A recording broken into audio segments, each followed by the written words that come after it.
안녕하세요. 크리스찬 독서실입니다. 오늘은 메리 글래즈너가 지은 소설 본회퍼 진노의 잔이라는 책을 가지고 왔습니다.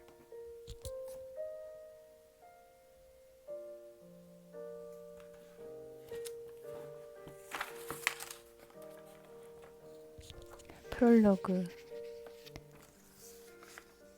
디트레이는 전화 교환원에게 작은 누나 크리스텔의 전화번호를 말하고 신호음 가는 소리를 듣고 있었다.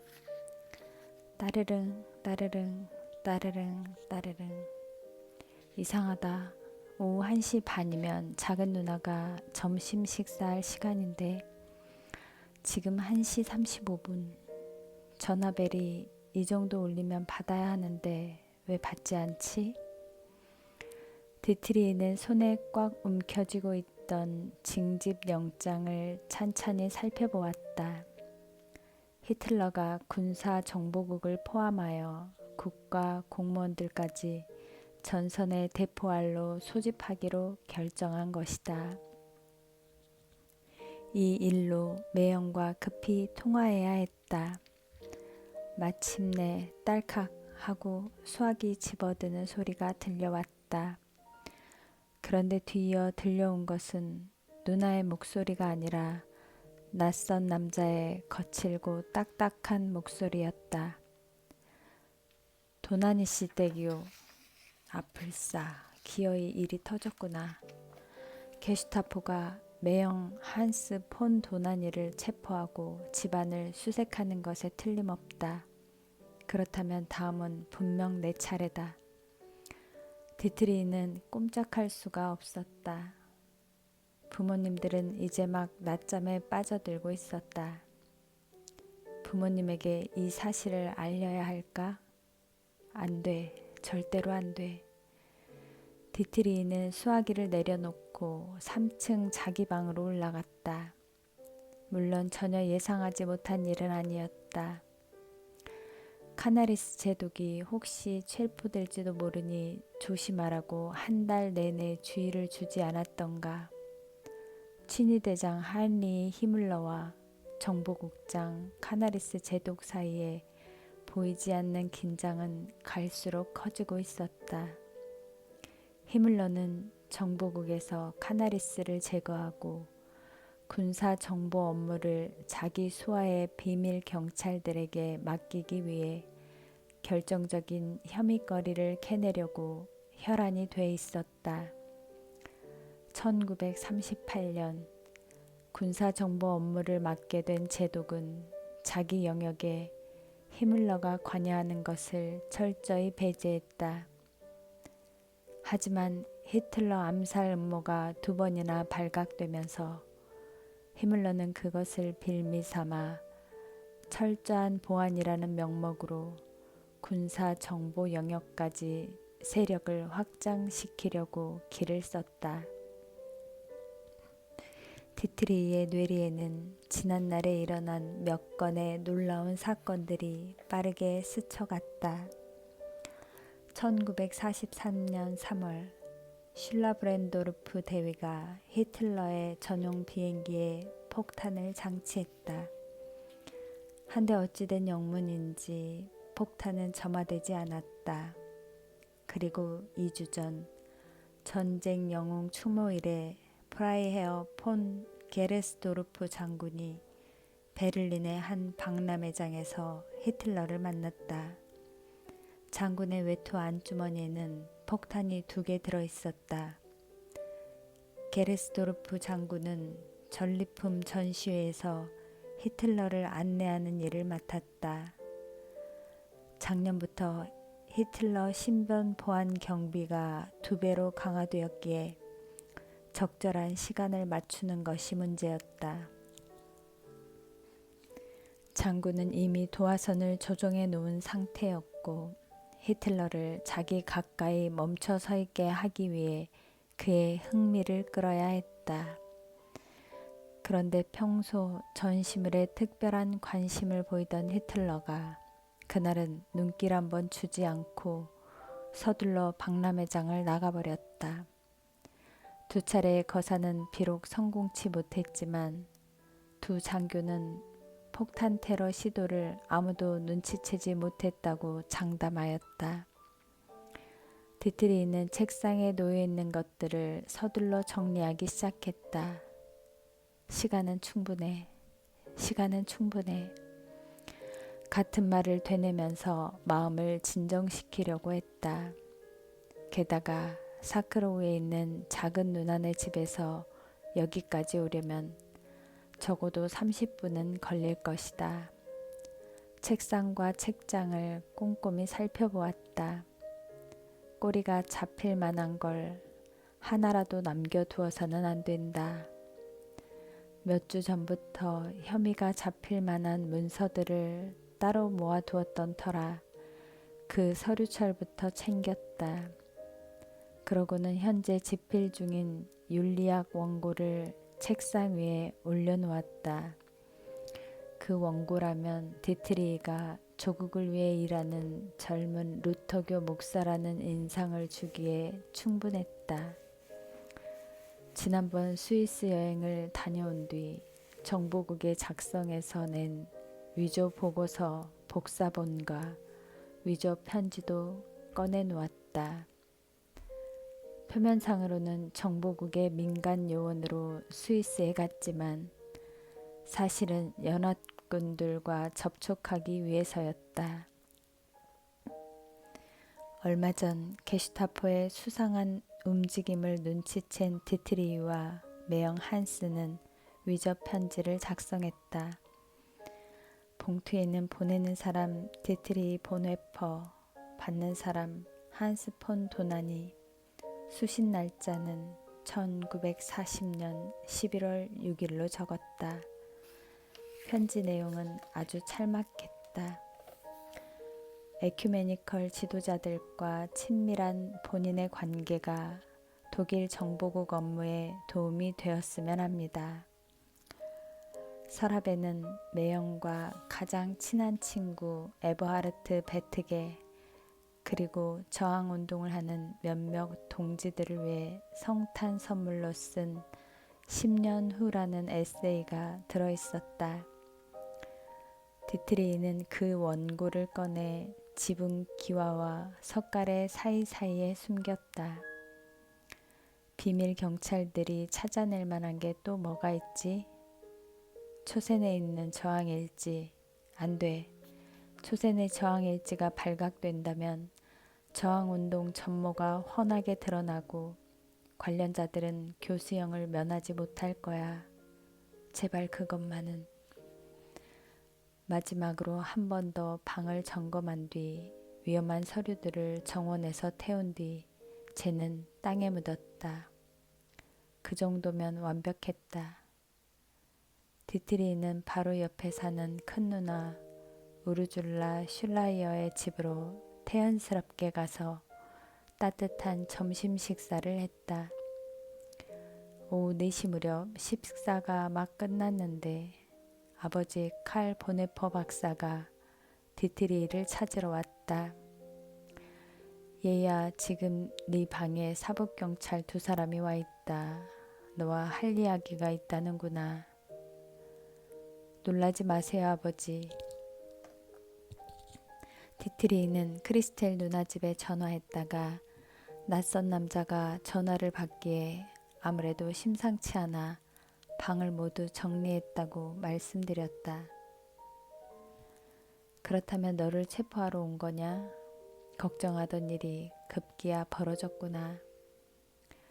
베를린의 마리엔부어가 엘레 거리에 나란히 붙어있는 부모님 집과 큰 누나 우르줄라의 집은 지은 지 8년이 되었는데도 마치 새 집처럼 산뜻했다.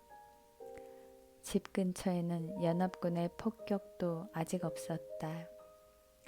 그자들이 창문으로 우리를 보고 있을 게다. 천천히 걸어서는 안 돼. 부친이 나직히 속삭였다. 디트리히는 꼿꼿이 몸을 세우고 위험있게 걸어가는 아버지를 바라보았다. 윤이 나는 백발의 머리칼, 보통 독일 사람들보다 조금 긴 듯하지만 아주 잘 빗어 넘긴 머리.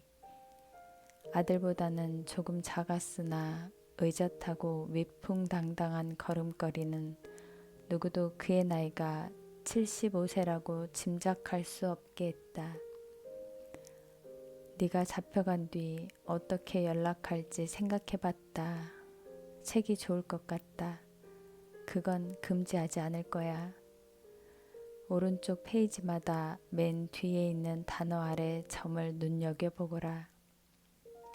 당신은 어떻게 될지 조금도 개의치 않고 감옥에 가는 아들을 어떻게 하면 도울 수 있을지 애쓰는 아버지의 깊은 사랑에 디트리는 가슴이 뭉클해졌다. 필요한 소식이 있을 때는 첫 페이지에 있는 네 이름 아래에 밑줄을 그어 놓을게. 내 아버지 감사합니다.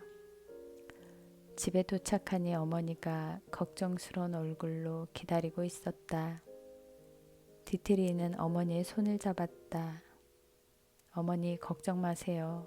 별일 없을 거예요. 얘야, 한스가 잡혀갔다는구나.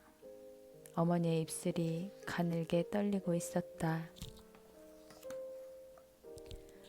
어머니, 실은 아까 두 분이 주무실 때 작은 누나 집에 전화했다가 게슈타포가 들이닥친 걸 알았어요. 그래서 문제가 될 만한 서류들을 미리 치워놨으니까 너무 걱정 마세요. 디트리는 애써 웃어 보였다. 그러나 어머니의 눈에는 여전히 2주 전 게레스도르프 장군이 실패한 이야기를 들었을 때와 똑같은 두려움이 가득했다. 어머니는 아들에게 간청했다. 포메린에 있는 친구들한테 가거라. 거기서 어선을 구해 타고 스웨덴으로 피신했으면 좋겠다. 비밀 경찰들이 늙은이들은 괴롭히지 않을 테니 부모 걱정은 말고 독일을 떠나라고 몇 번을 설득했다. 그때 언젠가 매형이 했던 말이 생각났다. 체포되면 수사가 군 법원 내에서 그치느냐 아니면 게슈타포 손으로 넘어가느냐에 우리 운명이 달려 있어. 비밀 경찰들이 이 일을 맡게 되면 누구도 그 악랄한 고문을 견뎌내지 못할 거야. 그럴 수는 없습니다. 디트리는 어머니의 간청을 단호하게 뿌리쳤다. 올라가 봐야겠어요, 어머니. 그러고는 어머니 귀에 대고 빠르게 속삭였다. 제가 뛰어난 연극 배우라는 거 아시죠? 일이 발각될 경우 각자 어떻게 해야 하는지도 매형이랑 연습을 많이 했어요. 미안하지만 매형이 이 사건을 모두 책임질 거예요, 어머니. 아시죠? 매형은 뛰어난 변호사잖아요. 이 일도 잘 처리할 거예요. 또 카나리스 제독과 매형도 미리 입을 다 맞춰놨어요. 제독은 저에게 반대편에 가서 첩자 노릇을 하라고 지시했다고 말할 거예요. 그러면 저는 지시에 따라서만 움직이는 세상 천지 모르는 목사 역할만 하면 돼요. 다 잘 될 테니 염려 마세요. 계단을 오르던 디트리는 멈칫 멈추어 섰다. 방문이 열려 있고 회색 양복 차림의 사내가 문에 기대어 서 있었다. 디트리와 눈이 마주친 그의 얼굴은 마치 맹수가 먹이를 만난 듯 만족스러운 표정이었다. 디트리 보네포 목사요?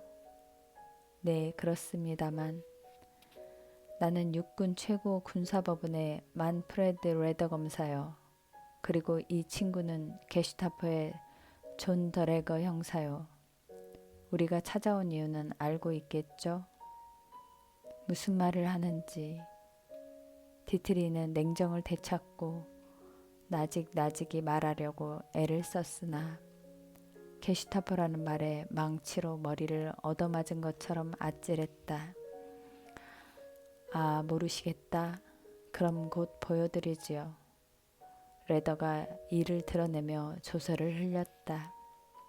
레더라고? 디트리히는 애써 기억을 더듬었다. 어디서 저 이름을 들었지? 그래, 맞아. 레더는 매형이 흡혈귀라고 부르던 자로 얼마 전에 공산주의 저항운동 지도자들을 처형시킨 장본인이었다. 레더가 수갑을 채우라는 듯 존 더래거에게 고개로 지시했다.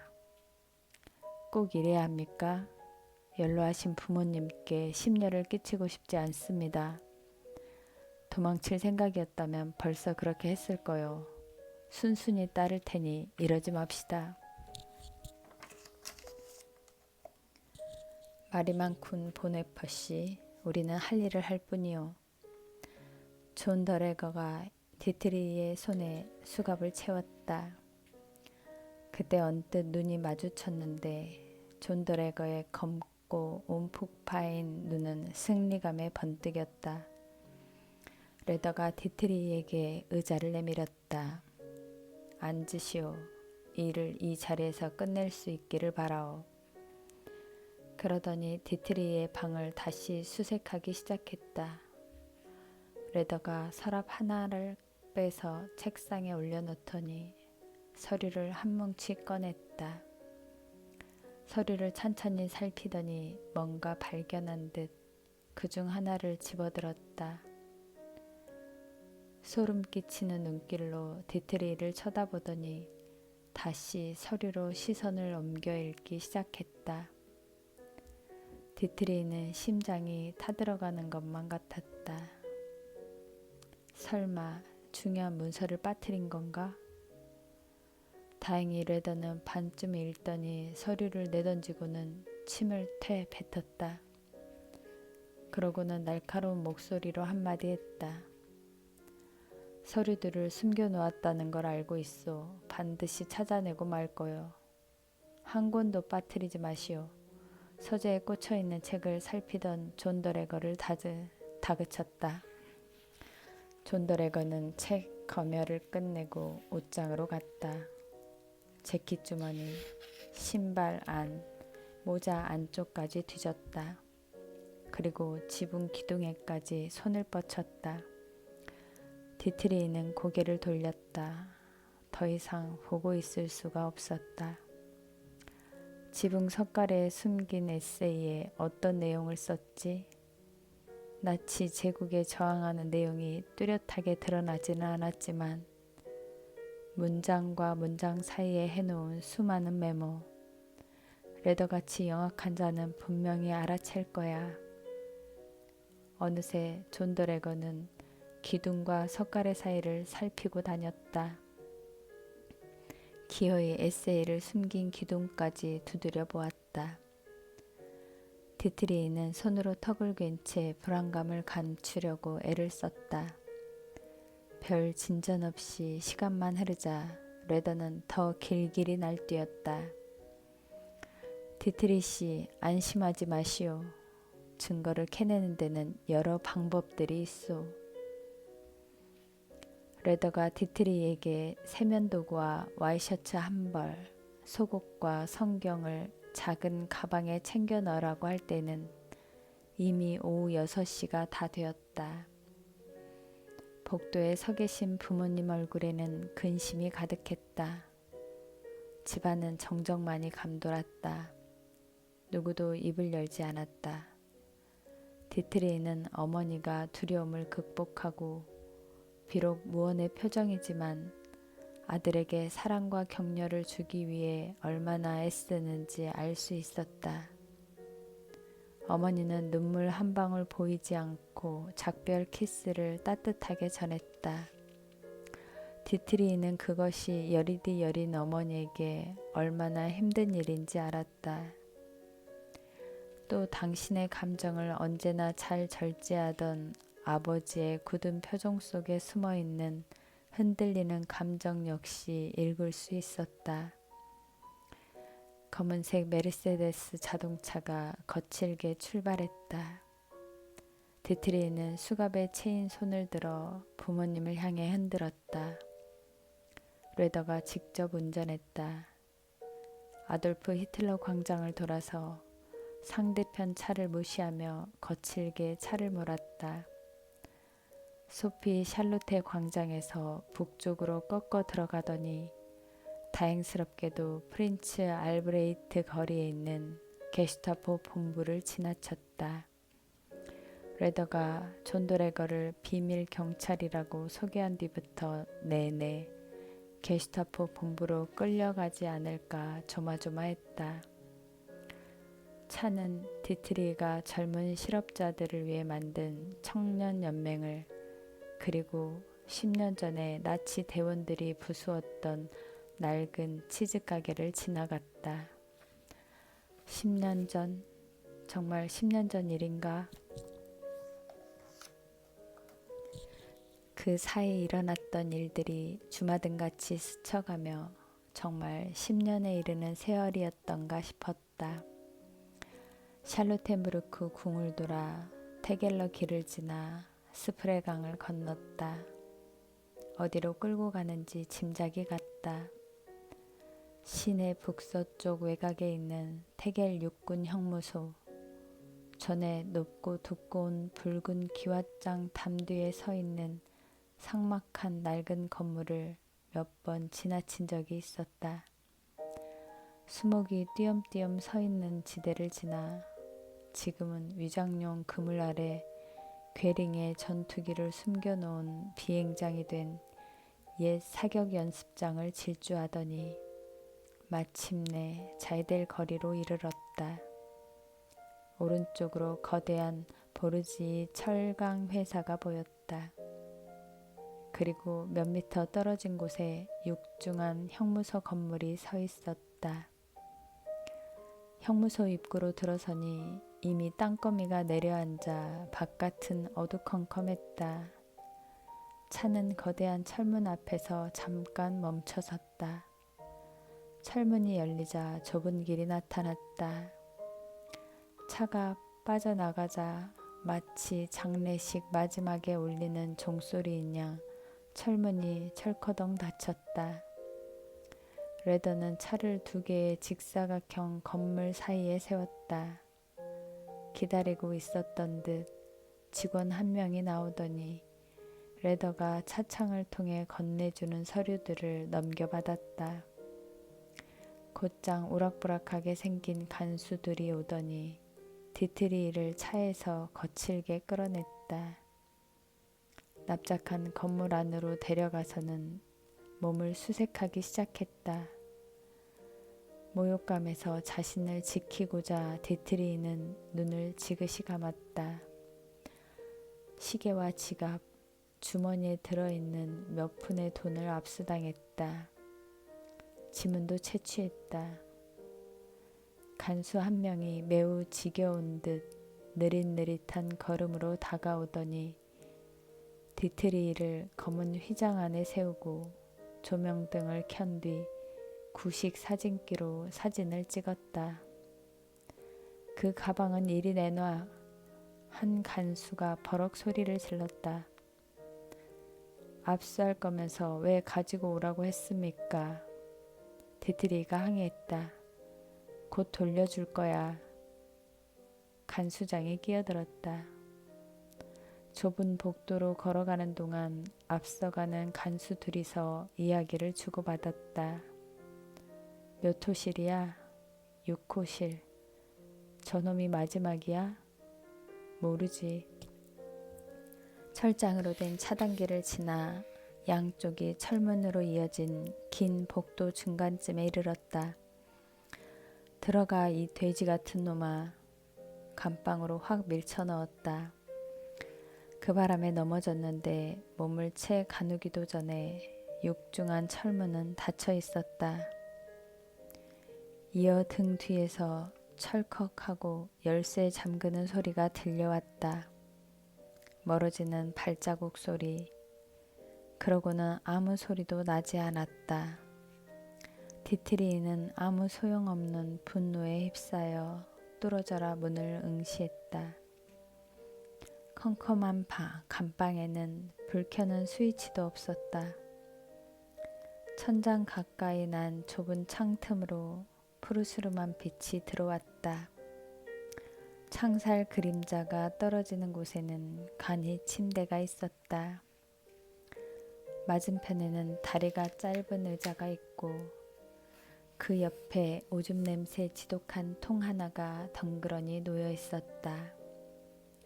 디트리는 오줌통을 발판 삼아 올라서서는 작은 뜰을 내다보았다. 사방이 높은 담으로 둘러싸여 있고 담 너머 하늘조차 다른 건물이 가리고 있었다. 감옥 구멍을 통해 보는 바깥 세상은 어찌 될지 모르는 디트리의 미래처럼 암담했다. 디트리는 가슴이 너무 뛰어 가만히 앉아 있을 수가 없었다. 좁은 감방 안을 한참 동안 왔다 갔다 하고 나서야 마침내 낮은 의자에 기대에 앉아 머리를 벽에 기대었다. 섬뜩한 냉기가 이마에 느껴졌다. 물론 난방은 들어오지 않았다. 4월의 밤의 기온은 자주 영하까지 내려가곤 했다. 외투 안에 스웨터를 한 겹 더 껴입었더라면.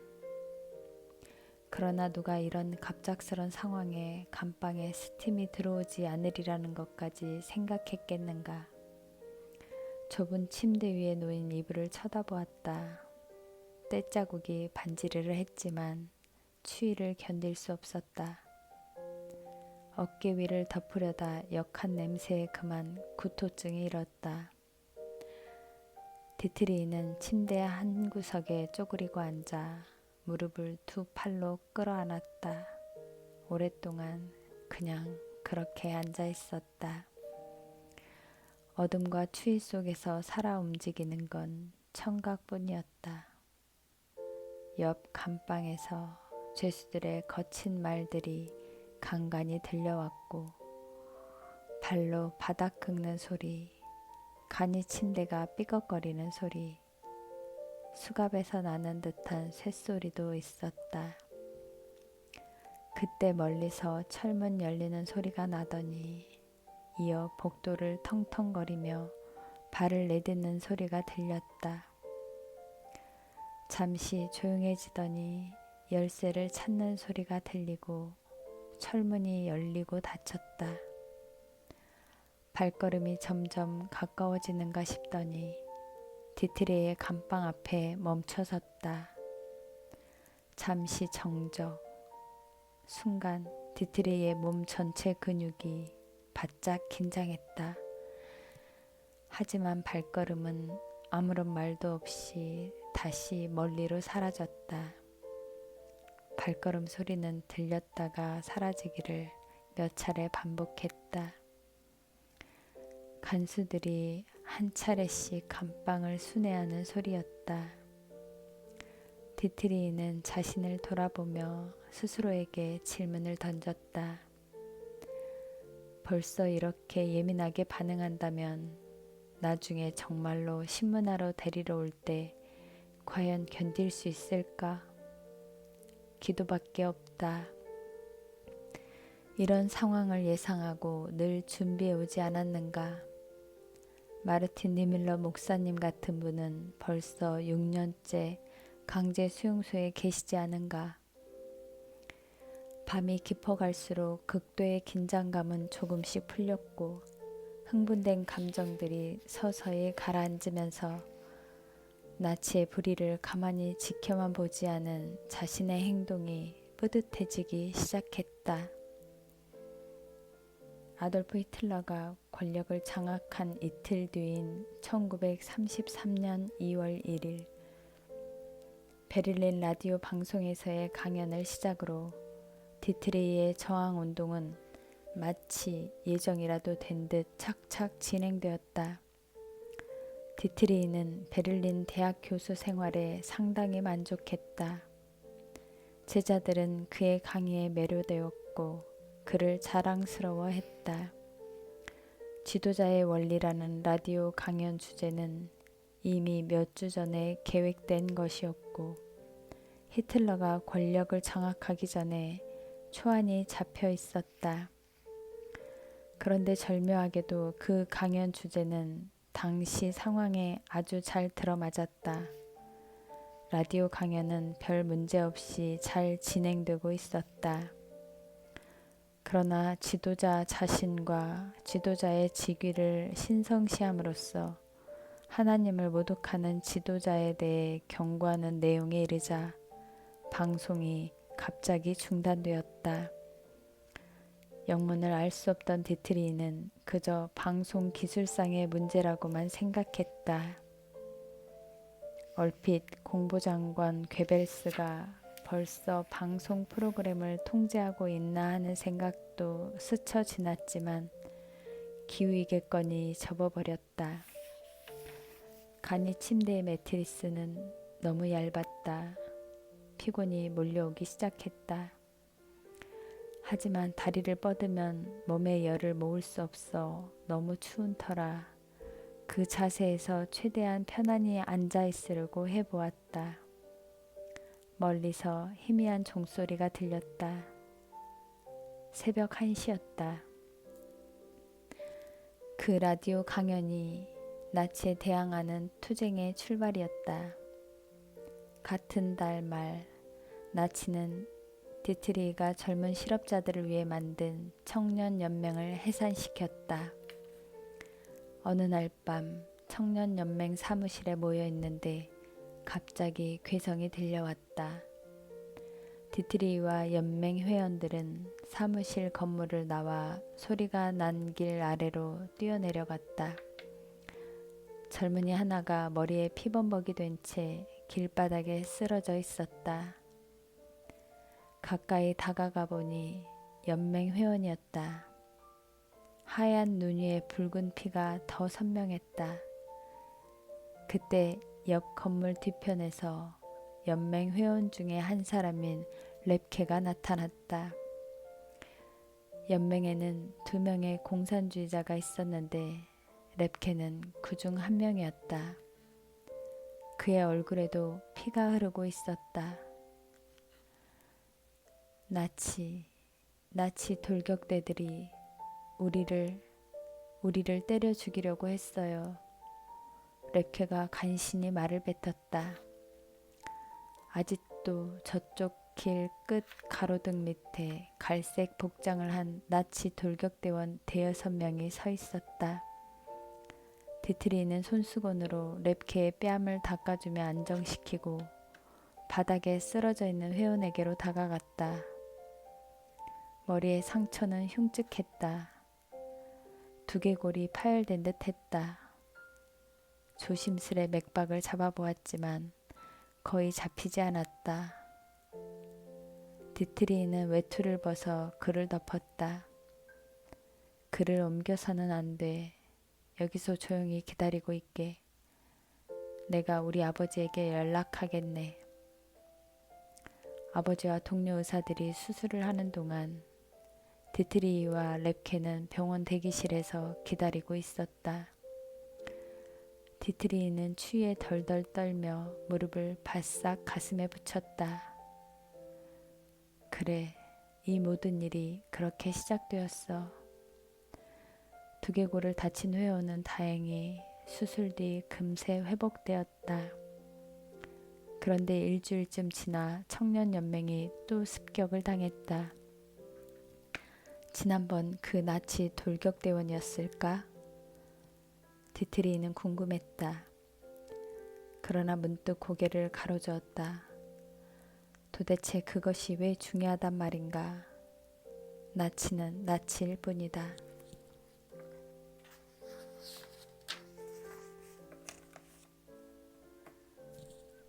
날은 저물고 청년연맹 사무실 안은 점점 추워졌다. 하지만 디트리히는 더 이상 석탄을 넣지 않았다. 일을 서둘러 마치고 집으로 갈 작정이었다. 재정관리 업무는 재미있다기보다 반드시 처리해야 하는 일이었다. 연맹 내에서 이 일을 할 만한 사람은 디트리히밖에 없었다. 마지막으로 총계를 내고 펜을 책상에 놓았다. 이번 달에는 여하튼 적자 없이 충당이 되었다. 후원자인 안젤리네 슈늘만 부인도 반가워할 것이다. 이달에도 장기 실업으로 고민하던 청년 6명이 새 회원으로 연맹에 들어왔지만 한편 희망을 불어넣은 좋은 소식도 있었다. 특히 오늘은 2 회원이 일자리를 얻었다.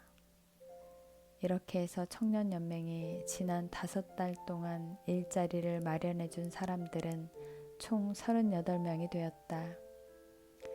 그런 일을 생각하면 번거로운 격리 일쯤이야 달디단 노동이었다. 디트리는 낡은 회전의자에 기대어 안경을 벗어닫고는 친구들이나 지인들이 갖다 꾸며준 사무실 가구들을 흐뭇한 표정으로 살펴보았다. 뒤쪽 작은 방에는 노숙자들이 잘 수 있는 2개의 간이 침대가 준비되어 있었다. 그 방은 매일 노숙자들로 차 있었는데 오늘 밤은 드물게 아무도 오지 않았다.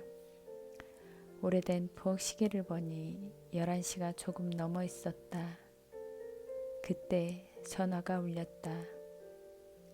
아직도 사무실에 있어? 매형 한스 폰 도난이었다. 매형이 이 늦은 밤에 왜 전화를 했을까? 어디에서? 그가 근무하는 법무부에서? 귀가했기를 바랐는데 매형은 잠시 멈추더니 낮고 침착한 목소리로 지시했다. 빨리 도망가야 해. 서둘러. 매형은 다시 한번 재촉하고는 전화를 끊었다. 1달 전쯤에 이런 일이 있었다면 매형의 경고를 웃어 넘겼을 것이다. 그러나 지금은 달랐다. 격리 장부를 서랍에 넣고 난로를 껐다. 외투와 모자를 챙겼다. 문고리를 잡았다가 되돌아서 회원들 이름과 주소가 적혀있는 서류들을 챙겨 외투 주머니에 넣었다. 문을 잠그고 급하게 나섰다. 어느새 눈이 그쳐 있었다. 장갑을 끼고 소피 샬롯테 광장으로 걸어갔다. 막 떠나려는 전차에 간신히 올라탔다. 좌석에 앉자마자 갈색 유니폼에 철십자 완장을 맨 나치 돌격대원들이 광장을 건너는 것이 눈에 들어왔다. 디트리는 차창에 얼굴을 바싹 들이대고 유심히 보았다. 67명의 나치 돌격대원들은 가로등에 모여 서서 한 사내가 들고 있는 지도를 열심히 살펴보았다. 그러더니 청년연맹이 있는 방향으로 몰려갔다. 생각해볼 겨를도 없이 디트리는 다음 정류소에 내렸다. 근처 주택가에서 연맹 사무실에 불이 켜져 있는 것이 바로 보였다. 노란 커튼 뒤로 어두운 그림자 몇 개가 바쁘게 움직였다. 돌격대원들이 청년연맹 사무실에 침입한 것이다. 디트리는 마음을 주체할 수 없어 사무실 창문을 응시한 채 거리를 왔다 갔다 했다. 얼마가 지났을까?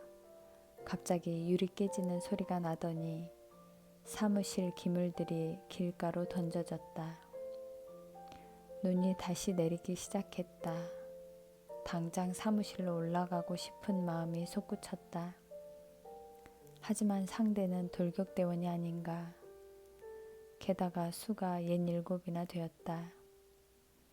문득 지난번 한 회원이 돌격대에 맞아 두개골이 깨진 사건도 뇌리를 스쳤다.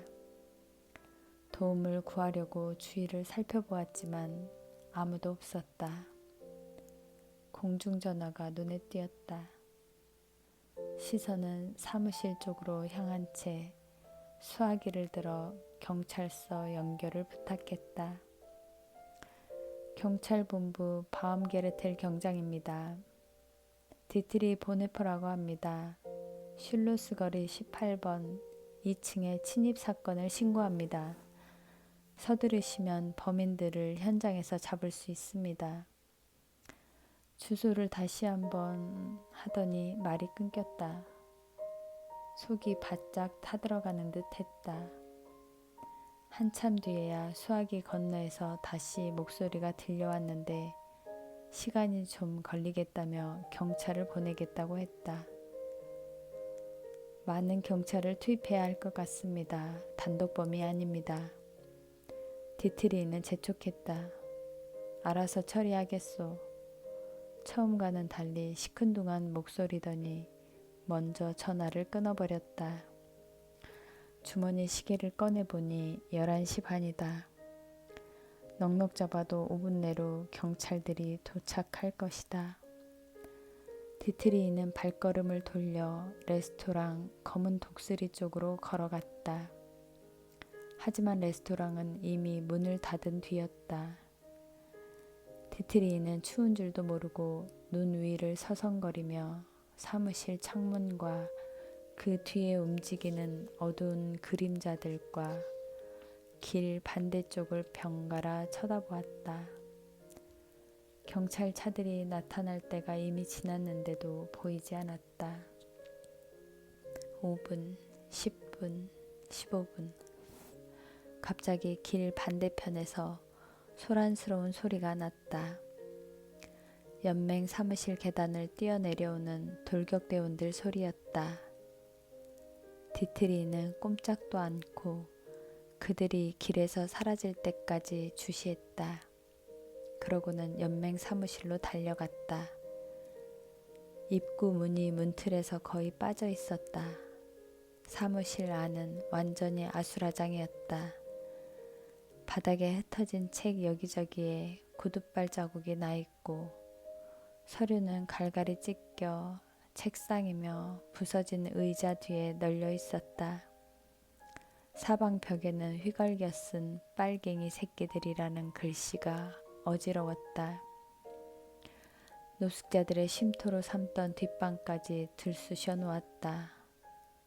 이불마다 진흙투성에 매트리스까지 칼질을 해 놓았다. 노숙자들을 위해 준비해둔 비상식량까지 바닥에 흩어진 채 구둣발 세례를 받은 듯 했다. 디트리는 매트리스를 제자리로 옮겨 간이 침대를 다시 만들어 보려고 했으나 허사였다. 문을 아무리 만져도 틀에 들어맞지 않아 문틀에 기대 세워놓고 바깥으로 나갔다. 나치들이 창문으로 집어던진 책들이 눈 위에 나뒹굴고 있었다. 손에 들 수 있을 만큼 책들을 주었다. 심란했다. 텅 빈 전차 안에서 안정을 찾으려 했었다. 어떻게 올라탔는지도 기억나지 않았다. 내려야 하는 정류소를 하마터면 지나칠 뻔했다. 비스마르크 광장 하고 외치는 소리에 전차가 막 출발하기 직전 허겁지겁 내렸다. 그러고는 10살 때부터 살아온 방헨하임 거리에 있는 집으로 오래된 습관처럼 걸어갔다. 집에 들어섰을 때 식구들은 깊은 잠에 빠져 있었다. 부모님을 깨우지 않고 자기 방으로 조용히 올라갔다. 큰 저택에는 정적뿐이었다. 하지만 가슴 저 밑에서 치솟는 분노와 좌절감이 디트리히를 가만히 놔주지 않았다. 친구 프란츠 힐데브랜트가 생일 선물로 준 반짝이는 은빛 라이터로 여성연에 불을 붙였다. 초조하게 방 안을 서성거렸다. 형 클라우스, 노련한 변호사인 형이 사는 아이캄프로 당장 뛰어가 하소연하고 싶었다. 벽시계를 보니 자정이 넘었다. 너무 늦었다. 매형 한스폰 도나니? 전화로 연락해볼까? 아니다. 기다리자. 수색한 게 뭐지? 클라우스 형이 구겨진 서류들을 살펴보며 물었다. 중요한 것은 없었어. 회원들 이름과 주소가 적혀 있는 색인 카드는 내가 가지고 나왔거든. 잘했다. 그런데 혹시 좌익 청년이 가입되어 있냐? 서너 명 정도? 클라우스가 눈을 부릅뜨며 놀라워했다. 정확하게 몇 명인지 모른단 말이야? 회원 사이에 그런 것은 불문이거든. 작으면서 야무진 체구에 항상 외투, 넥타이, 목도리와 모자, 장갑까지 흐트러짐 없이 말끔하게 갖춰 입고 있는 형 클라우스와 그를 둘러싸고 있는 아수라장이 엄청난 대조를 이루었다. 정말 어이없는 일이야. 그런데 히틀러는 이런 걸 두고 법과 질서라고 부르고 있어. 클라우스가 화를 삭히며 중얼거렸다. 고소를 하든지 어떤 식으로든 손해배상을 청구해야겠어. 이 나라에는 아직 공정한 재판소가 있잖아. 어쩌면 법무부에 있는 매형이 디트리 한스를 이 일과 관련시켜서는 안 돼. 그의 신변에 위험이 닥칠 수도 있다고. 클라우스가 당황하며 말했다. 미처 거기까지는 생각 못했어. 단지 매형의 입김이 법무부에서 세니까. 물론 사건이 단독 범행이면 그럴 수도 있지. 하지만 이번 경우에는 단독 범행이 아니란 말이야? 아니지. 이건 분명 전국적인 큰 돌격대 조직이 저지른 거야. 연맹이 큰 실수를 한 듯 싶다. 공산주의자들을 들여놓다니. 증거가 없잖아. 그런데 어떻게 하겠어? 증거? 찾으려고 들면 얼마든지 찾을 수 있어. 아니면 만들 수도 있다고. 어쨌든 아무 소용이 없는 일이야. 우선 회원 색인 카드부터 빨리 태워서 없애버려. 클라우스가 디트리를 밀어내며 나가자고 재촉했다. 가족음악회는 보네퍼 가문의 아름다운 전통 가운데 하나이다. 가까운 친구들과 친지들이 모여 몇몇은 음악을 연주하고 나머지는 아름다운 음악을 감상하며 식사를 나누는 가족 모임이다. 디트리는 연맹 습격 사건이 가족 음악회 분위기를 망치는 걸 원치 않았다. 적어도 연주회가 끝나기 전까지는 이 평화가 계속되기를 바랐다. 저녁 5시경 디트리는 거실로 내려와 잠시 문 앞에 서 있었다. 작은 누나 크리스텔이 차를 마시며 앉아 있었다. 크리스텔은 오늘 아침 식사를 하러 왔을 때 벌써 연맹 습격 소식을 들었다. 아침 일찍 법무부로 출근한 한스는 아직 귀가하지 않았다. 큰 창문을 통해 들어온 부드러운 석양빛이 그랜드 피아노 옆에 모여있는 사람들을 비추었다. 거실 저편 2개의 계단 너머에서는 시중 드는 마르테와 트루데가 저녁을 준비하고 있었다. 어머니는 식탁을 마지막으로 살펴보았다. 나치 대원들의 습격이 있었음에도 어머니는 강경했다. 연맹 일을 계속해. 나와 큰 누나 우르젤, 여동생 수지가 지금까지 해온 것처럼 도와줄게. 그러나 디트리는 자신이 없었다.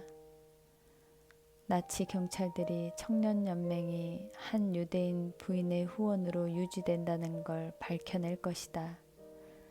그러면 부인이 위험해진다. 디트리는 작은 누나 옆으로 다가앉아 매형 한스의 안부를 물었다. 업무 때문에 야근이 잦아. 불만이 가득한 목소리였다. 불쌍한 한스. 디트리가 내뱉었다. 그러자 크리스텔이 발끈했다. 왜 불쌍한 한스야? 남편을 자주 못 보는 내가 불쌍하지. 그렇잖아. 히틀러 밑에서 일하는데 무슨 보람이 있겠어. 요즘 같은 세상에 하고 싶은 일 하며 사는 사람이 어디 있니? 그래도 나 같으면 나치들과 동일하게 취급되는 것은 견딜 수 없을 거야. 오 맙소사 제발 너만 의로운 척 하지 마. 매형이 비위를 맞추지 않으면 해고될 것 아니야. 비위를 잘 맞추니까 그렇지. 한스는 달라. 사람들이 생각하는 출세니 높은 자리에는 전혀 관심 없어. 누나의 긴장된 얼굴과 눈빛이 심상찮았다. 모종의 일을 숨기는 듯 했다. 디트리의 음성이 부드러워졌다. 그 안에서 무슨 좋은 일들을 할 수 있겠어. 너를 벌써 도와줬잖아. 매형이 너에게 돌격대원들이 습격할 거라고 미리 알려주지 않았냐고. 물론 그랬지. 하지만 그 정도야 뭐. 매형 처남 사이니까 당연한 거 아니야? 몰라. 난 더 이상 해줄 말 없어. 게다가 매형이 맡은 업무가 위험한 건 말할 것도 없고 말이야. 그건 한스가 알아서 할 일이야. 디트리는 소파에 몸을 기댄 채 깍지 낀 두 손으로 머리를 받치고는 다리를 쭉 뻗었다. 물론이겠지. 그렇게 촉망되는 장래를 망치는 건 누나네 가족에게도 큰 불행이겠지. 디트리의 말이 끝나기 무섭게 크리스텔이 쏘아보았다. 누나 흥분하지 마. 그러고는 누나를 재빨리 위로했다. 매형의 의도를 의심하는 게 아니야. 내 말은 매형이 그런 조직에서 견딜 수 있는 힘이 있다면 모종의 일들도 충분히 해낼 수 있을 거라는 말이야. 어떤 방법이 있을지는 지금으로서는 생각할 수 없지만 틀림없이 어떤 일들을 해낼 거야. 아무튼 나는 불쌍한 한스 편이야. 크리스텔은 잠시 아무 말이 없더니 벌떡 일어서며 물었다. 오늘 밤에 엘레노레 니콜 양은 안 오니? 올 거야. 그녀 어머니도 오실 거야. 크리스텔이 골리는 듯한 눈빛을 지으며 말했다. 좋은 소식을 언제나 듣게 되려나. 디트리는 아무 말이 없었다. 27살이나 된 성인 남자는 자기 일을 얼마든지 스스로 알아서 할 수 있다. 지금쯤은 누나도 이 사실을 좀 알아줬으면 싶었다. 질질 끌지 마. 너라고 항상 이팔 청춘은 아니니까. 디트리는 벌떡 일어나 그랜드 피아노 쪽으로 가서는 바흐의 푸가를 연주하는가 싶더니 곧 엘레노레가 좋아하는 흑인 연가를 치기 시작했다. 어머니는 거실의 아치형 중간문에 위풍당당하게 서서 모든 사람의 시선을 끌었다. 잠시 후 창문으로 눈길을 돌리며 말했다. 루츠 백작 부부가 오는 것 같구나. 운전사가 메르세데스의 차 문을 열자 사촌형 후고 폰 데어루츠 백작과 그의 아내가 내렸다. 어머니가 운을 뗐다. 오늘 밤에는 클라우스가 좀 조용히 있었으면 좋겠구나. 매번 히틀러 이야기로 서로 목청을 높이는 건 오늘만큼은 피하자, 응? 글쎄요, 가능할까요, 어머니? 후고 형 고집이 어지간해야지요. 연주를 마친 디트리는 거실 아래에 서서 모여있는 사람들을 둘러보며 말했다. 할머니 율리의 본회퍼는 벽시계 옆 안락의자에 앉아 있었다. 할머니는 91세의 고령에도 불구하고 집안은 물론 그 지역의 여왕과 같은 존재였다. 아버지는 할머니 곁에 앉아 담소를 나누셨다. 클라우스와 후고 폰 누츠는 그랜드 피아노 옆에 서서 안부를 나누었다. 이 화기애애한 분위기가 얼마나 오래 지속될는지, 잠시 뒤 무슨 일인지 사촌 후고의 매끈한 미소가 일그러지기 시작했다. 클라우스는 후고와의 의견 충돌을 피해 디트리에게 다가와 말을 걸었다. 그래 디트리, 네가 일할 교회가 생겼다고? 곧 예비 설교를 할 거라고 엄마가 그러시던데. 응, 2명의 후보자가 있는데 무기명 투표를 할 모양이야. 당연히 네가 되지. 그거야 모르는 일이지. 디트리가 웃으며 대답했다. 프레드릭스 하인 지역 맞냐? 거기 잘 아는데 아주 낙후한 곳이지. 물론 억눌린 자들을 도우려는 네 뜻은 참 좋아. 하지만 독일 개신교회 내에서 그런 일을 하겠다고? 너한테는 더 좋은 기회와 다른 가능성이 많잖아. 교회가 경직되고 희망이 없는 것을 혹시 못 본 것은 아니겠지. 요즘 교회들은 시커먼 석탄 덩어리 한 조각보다 더 소용이 없어. 말을 끝낸 클라우스는 포도주를 마시며 비아냥거리는 미소를 지었다. 접시를 손에 든 채 서 있던 후고가 디트리를 위하는 듯이 말했다. 클라우스, 동생한테 그렇게까지 심하게 말할 줄은 몰랐는데. 후고 형, 심각하게 생각하지 마세요. 클라우스 형 말이 아주 틀린 것도 아닌걸요. 아니야, 디트리, 그건 정말 심각한 문제야. 후고는 힘주어 강조하면서 주위 사람들을 번갈아 살폈다. 왜 나라가 부흥할 때 교회도 따라 부흥하지 않는가 하는데 이유가 있겠지. 단지 교회가 조국을 살리기 위해 협조만 하면 될 텐데 말이야. 항상 교회는 하나의 일치하는 힘 그 자체거든. 어떤 것보다 가장 강력한 힘이라고 할 수 있지. 그 단결된 힘은 국민들을 독일인으로서의 신분을 유지하게 하고 일깨워 주기도 하지. 흥분한 나머지 후고는 쥐고 있던 포크를 허공에 대고 마구 흔들어댔다. 후고 형 말대로라면 독일인으로서의 신분이 그리스도인으로서의 신분, 즉 하나님 나라의 상속자와 동일한 거네요. 디트리가 노골적으로 빈정댔다. 그런데 후고는 미처 그것을 알아차리지 못한 것 같았다. 그렇게 안 될 이유도 없잖아. 실제로는 그렇지 않죠. 잘 모르시는 것 같아요. 그 앞을 막 지나는 마르테에게 접시를 주며 말을 이었다. 하나됨이란 참 좋은 일이죠. 그걸 바라지 않는 사람이 어디 있겠어요. 하나됨이 바른 방식으로 이루어진다면야.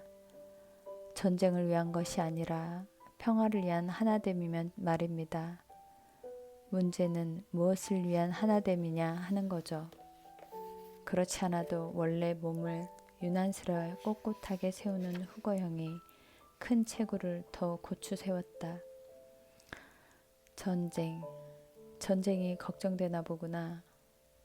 너도 저 빌어먹을 평화주의자들과 똑같은 생각을 하고 있는 모양이지. 넌 지금 독일이 직면한 현실을 전혀 모르고 있어. 아니면 오직 힘만이 독일의 유일한 희망이라는 걸 모르든가. 현재 우리가 당하는 이 수모를 해결하는 유일한 수단도 우리나라가 너무나 오랫동안 폐허 속에 웅크리고 있다는 생각도 안 드냐고. 우리 자신을 스스로 존중하지 않는데 어떻게 다른 민족이 우리를 존중하기를 기대하겠어. 존경을 청구하는 것, 구걸이 아니라 청구. 아돌프 히틀러가 독일 국기를 쓰레기 더미에서 높이 들어 세우려 할 때 우리가 그를 도와야 한단 말이지. 다시 말하지만 지금이 바로 그때라고. 후고는 잔뜩 흥분해서는 한마디 한마디 할 때마다 집게 손가락으로 허공을 찌르며 열변을 토했다. 클라우스는 못마땅한 표정을 애써 감추며 와인잔만 응시했고 디트리히는 그런 클라우스를 염려스럽게 바라보았다. 후고는 멈출 줄 몰랐다. 우리는 하나의 통일된 제국으로 뭉치는 독일 부흥의 기로에 서 있어. 반드시 이루어내야 해. 이를 실현시킬 사람은 히틀러밖에 없어. 저만큼 달콤하고 매력적인 주장이라면 대부분의 독일 사람들의 귀가 솔깃해질 것이다. 순간 디트리히는 소름이 끼쳤다. 다른 생각을 가진 사람들은 자연히 제거되겠지? 클라우스가 침울한 투로 물었다. 후고는 잠시 생각하더니 항변했다. 제거? 제거라는 단어는 적절하지 못한 것 아닌가? 입을 다물게 하고 감시하는 정도면 되지. 클라우스가 물었다.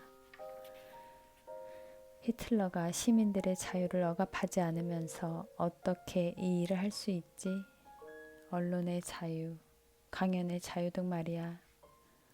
후고 형은 변호사이면서 소중한 시민의 권리가 어떻게 짓밟히는지 실제로 경험하고 싶은 거야?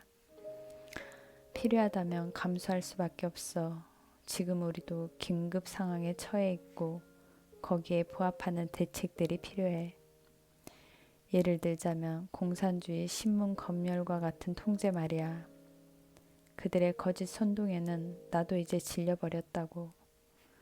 그들은 하층 계급을 선동했을 뿐 아니라 노동자들을 부추겨 노동자들의 진정한 자리가 어디인지 혼란만 주고 있어. 그것은 마치 철없는 어린아이에게 한 손에는 다이너마이트를 다른 한 손에는 성냥을 쥐어준 것이나 마찬가지야. 디트리히가 사촌형의 말을 막았다. 그렇다고 합시다. 히틀러가 공산주의 신문들의 입만 막는 선에서 그치겠어요? 다음 차례는 누가 될까요? 자기와 의견이 다른 사람이면 누구나 다음 차례가 될 수 있어요. 심지어 교회까지도요. 아니야, 절대 그럴 일은 없어. 교회는 건강한 나라를 세우기 위해 생명처럼 중요한 거야. 히틀러 총통도 그건 알고 있어. 총통은 백성의 근본이 어디에 있는지 잘 알고 있고 교회와 협력하는 것을 주요한 사안으로 여기고 있다고. 협력하는 동등한 관계가 아니라 수하에 두겠다는 거겠죠. 클라우스, 너는 편견에 너무 사로잡혀 있어. 나치 기관지 신문을 읽어보면 정부 선전용 기관지는 내 취향이 아닙니다. 클라우스의 말이 미처 끝나기도 전에 후고가 고함을 쳤다. 그런 신문을 읽어야지. 우리 민족의 윤리 기준이 기독교에 뿌리를 내리고 있다고 분명히 밝힌 총통의 연설을 기사가 실려 있다고. 디트리히가 끼어들어 반박했다. 나도 듣긴 들었어요. 또 교회를 자신의 안전한 보호 아래 둔다는 관대한 제안도 했다던데. 안전한 보호라는 말이 마음에 걸려요.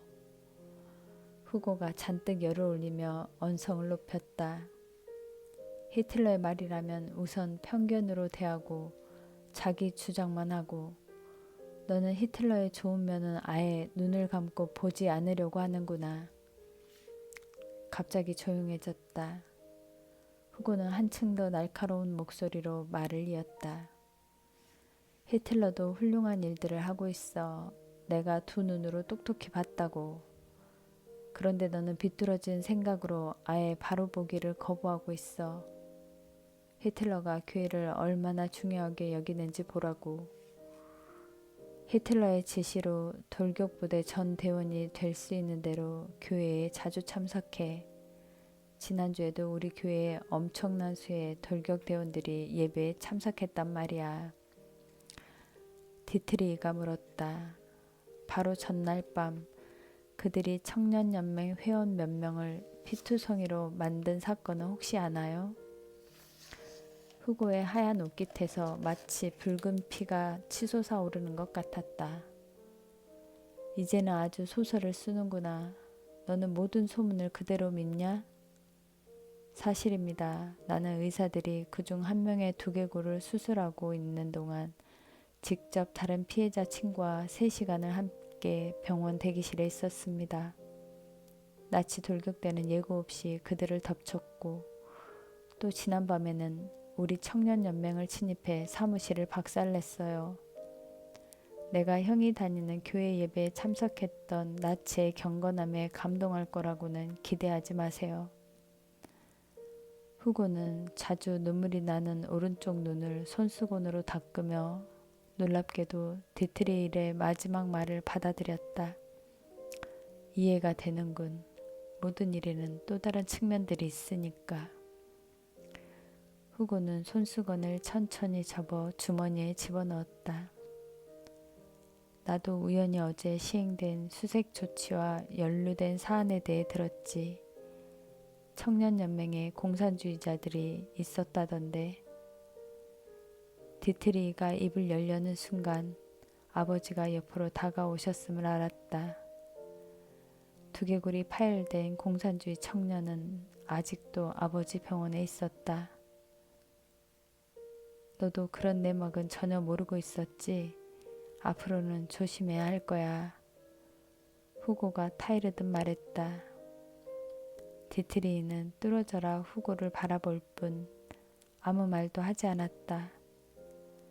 딱딱 구두 굽 부딪히는 소리를 내면서 후고 폰 데어루츠 백작은 거실에서 나갔다. 감사합니다.